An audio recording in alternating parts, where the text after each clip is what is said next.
दोस्तों, स्वागत है आपका मेरे चैनल SM धार्मिक कहानियाँ में।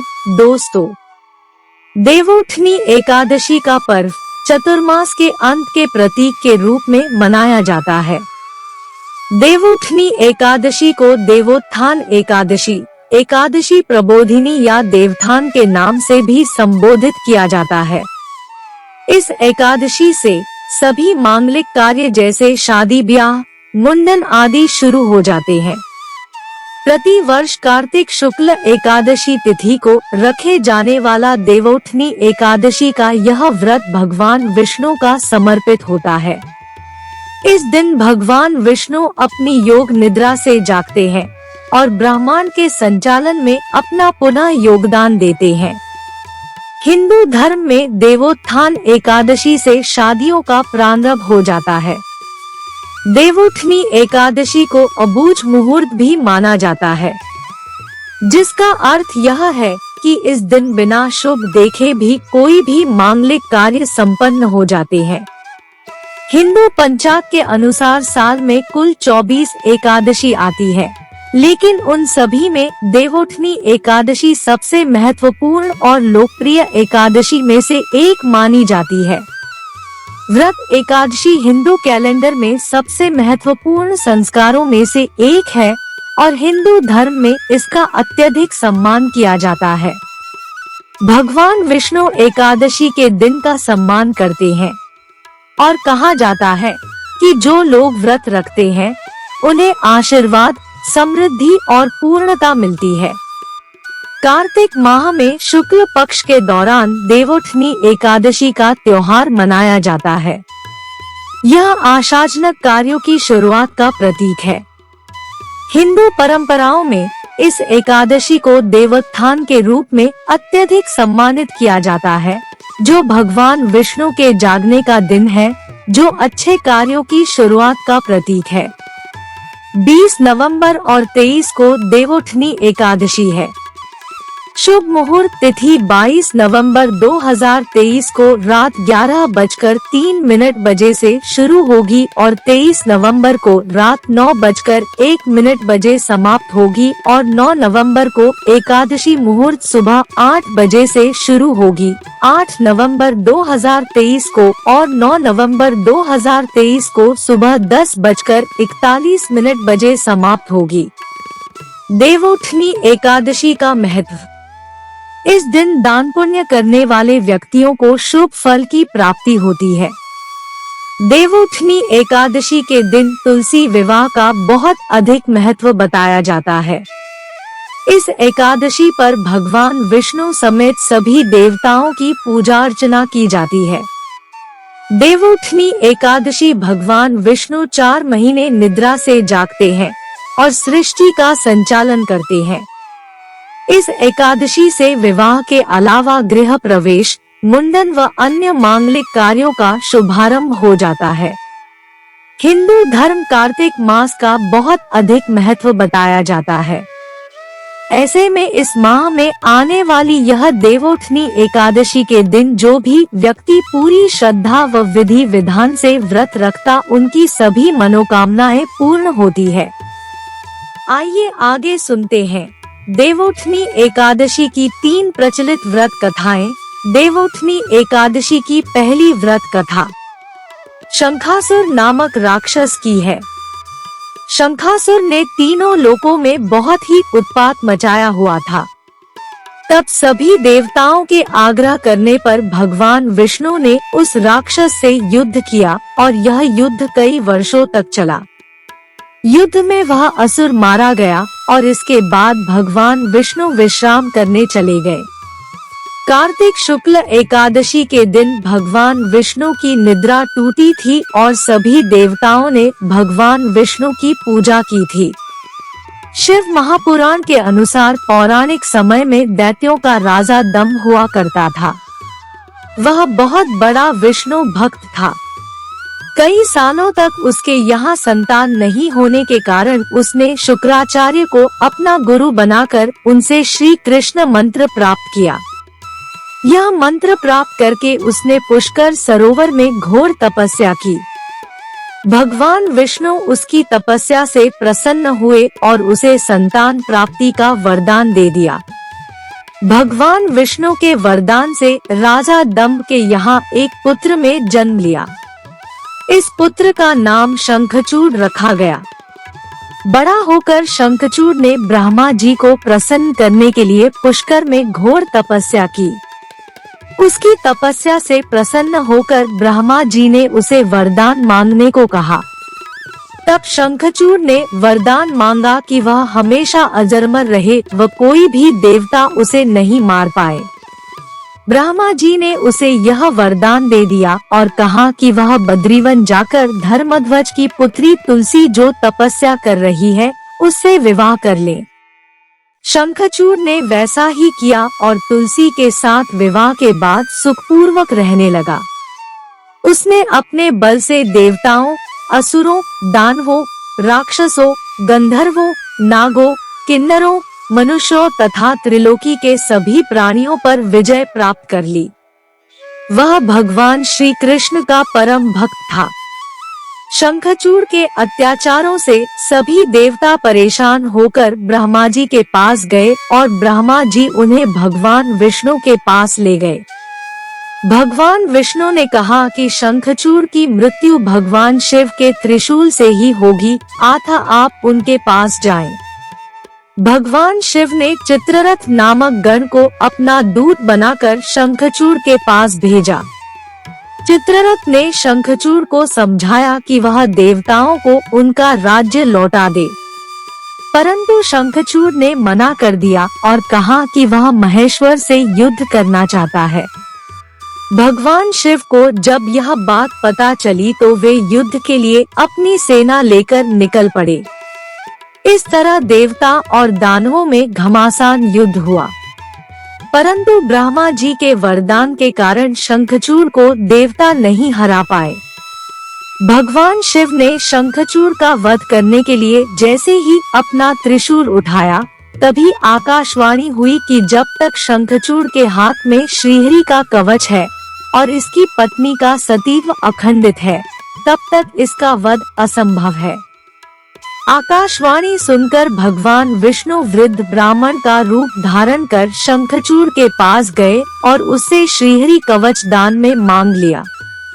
शंखचूड़ ने वह कवच बिना किसी संकोच के दान कर दिया। इसके बाद भगवान विष्णु शंखचूड़ का रूप बनाकर तुलसी के पास गए। शंखचूड़ रूपी भगवान विष्णु ने तुलसी के महल के द्वार पर जाकर अपनी विजय होने की सूचना दी।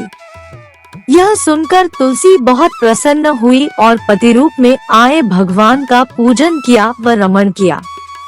ऐसा करते ही तुलसी का सतीत्व खंडित हो गया और भगवान शिव ने युद्ध में अपने त्रिशूल से शंखचूड़ का वध कर दिया। तब तुलसी को पता चला कि वे उनके पति नहीं हैं, बल्कि वे तो भगवान विष्णु हैं। क्रोध में आकर तुलसी ने कहा कि आपने छल पूर्वक मेरा धर्म भ्रष्ट किया है और मेरे पति को मार डाला।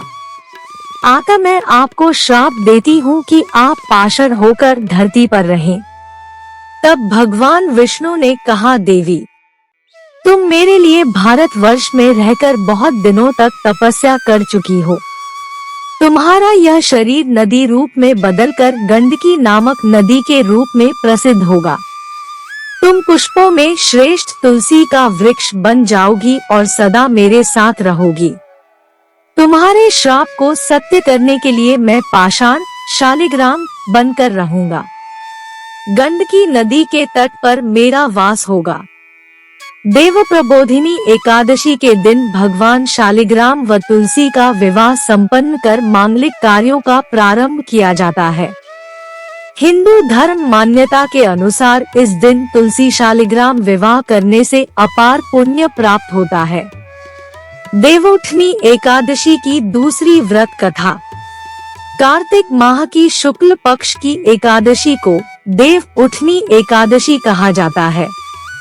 इसे देव उत्थान एकादशी, देव उठनी ग्यारस, प्रबोधिनी एकादशी आदि नामों से भी जाना जाता है। प्राचीन समय में एक राजा था। उसके राज्य में सभी लोग एकादशी का व्रत रखते थे। प्रजा तथा नौकर चाकरों से लेकर पशुओं तक को एकादशी के दिन अन्न नहीं दिया जाता था। एक दिन किसी दूसरे राज्य का एक व्यक्ति राजा के पास आकर बोला, है महाराज, मुझे नौकरी की बहुत जरूरत है, आप कृपा करके मुझे कोई एक नौकरी दीजिए। तब राजा ने उसके सामने एक शर्त रखी कि ठीक है, हम आपको कोई एक नौकरी दे देंगे रख, परंतु रोज तो तुम्हें खाने को सब कुछ मिलेगा, लेकिन एकादशी के दिन आपको खाने में कुछ नहीं मिलेगा, उस दिन आपको उपवास रखना पड़ेगा। उस व्यक्ति ने उस समय तो हाँ कर ली, लेकिन एकादशी के दिन जब उसे फलाहार दिया गया तो वह राजा के सामने जाकर गिड़गिड़ाने लगा कि हे महाराज, इससे मेरा पेट नहीं भरेगा, मैं भूखा ही मर जाऊंगा, मुझे खाने कुछ अन्न दे दीजिए। राजा ने उसे शर्त की बात याद दिलाई, पर वह अन्न छोड़ने को राजी नहीं हुआ। तब राजा ने उसे आटा दाल चावल आदि दे दिए। वह रोज की तरह नदी पर पहुंचा और स्नान आदि करके भोजन पकाने लगा। जब भोजन बनकर तैयार हो गया तो वह भगवान को बुलाने लगा, आओ भगवान, भोजन तैयार है, आकर मेरे साथ भोजन ग्रहण करो। भगवान प्रकट हुए और भोजन ग्रहण करके वापस चले गए। 15 दिन बाद जब अगली एकादशी आई तो वह राजा के पास जाकर कहने लगा कि हे महाराज, आप मुझे इस बार दुगुना भोजन का सामान दीजिए। उस दिन तो मैं भूखा ही रह गया। राजा ने कारण पूछा तो उसने बताया कि मेरे साथ भगवान भी भोजन करने आते हैं, इसीलिए हम दोनों के लिए ये सामान पूरा नहीं होता है। भोजन तैयार करने के बाद जब भगवान को बुलाता हूँ तो भगवान पीतांबर वस्त्र धारण कर चतुर्भुज रूप में आते हैं और प्रेम से भोजन करके अंतर्धान हो जाते हैं। यह सुनकर राजा को बड़ा आश्चर्य हुआ। वह बोला, मैं नहीं मान सकता कि भगवान तुम्हारे साथ भोजन करते होंगे। मैं तो इतना व्रत रखता हूँ, पूजा करता हूँ, पर भगवान ने मुझे कभी दर्शन नहीं दिए। राजा की बात सुनकर वह बोला, महाराज, यदि आपको विश्वास नहीं हो तो आप मेरे साथ चलकर देख सकते हैं। इस बार एकादशी के दिन राजा उस व्यक्ति के साथ चले और एक पेड़ के पीछे छिपकर बैठ गए। उस व्यक्ति ने भोजन बनाया तथा भगवान को शाम तक पुकारता रहा, परंतु भगवान नहीं आए। अंत में जब उसने कहा, है भगवान, यदि आप नहीं आए तो मैं नदी में कूदकर प्राण त्याग दूंगा। लेकिन भगवान नहीं आए। तब वह प्राण त्यागने के उद्देश्य से नदी की तरफ बढ़ा। प्राण त्यागने का उसका दृढ़ निश्चय जानकर शीघ्र ही भगवान ने प्रकट होकर उसे रोक लिया और साथ बैठकर भोजन करने लगे। खा पी कर वे उसे अपने विमान में बिठाकर अपने धाम ले गए। यह देख राजा ने सोचा कि व्रत उपवास से तब तक कोई फायदा नहीं होता जब तक मन शुद्ध न हो। इससे राजा को ज्ञान मिला और वह भी दृढ़ मन से व्रत उपवास करने लगा और अंत में स्वर्ग को प्राप्त हुआ। देवउठनी एकादशी की तीसरी व्रत कथा। देवउठनी एकादशी के संबंध में एक पौराणिक कथा प्रचलित है, जिसके अनुसार एक बार माता लक्ष्मी भगवान विष्णु से पूछती है कि स्वामी, आप या तो रात दिन जगते ही हैं या फिर लाखों करोड़ों वर्ष तक योग निद्रा में ही रहते हैं। आपके ऐसा करने से संसार के समस्त प्राणी उस दौरान कई परेशानियों का सामना करते हैं। इसलिए आपसे अनुरोध है कि आप नियम से प्रतिवर्ष निद्रा लिया करें। इससे मुझे भी कुछ समय विश्राम करने का समय मिल जाएगा। लक्ष्मी जी की बात सुनकर नारायण मुस्कुराए और बोले, देवी, तुमने ठीक कहा है। मेरे जागने से सब देवों और खासकर तुमको कष्ट होता है। तुम्हें मेरी वजह से जरा भी अवकाश नहीं मिलता। आता तुम्हारे कथनानुसार आज से मैं प्रतिवर्ष 4 माह वर्षा ऋतु में शयन किया करूंगा। मेरी यह निद्रा अल्पनिद्रा और प्रलयकालीन महानिद्रा कहलाएगी। मेरी यह अल्पनिद्रा मेरे भक्तों के लिए परम मंगलकारी होगी। इस काल में मेरे जो भी भक्त मेरे शयन की भावना कर मेरी सेवा करेंगे और शयन व उत्थान के उत्सव को आनंद पूर्वक आयोजित करेंगे, उनके घर में मैं आपके साथ निवास करूंगा।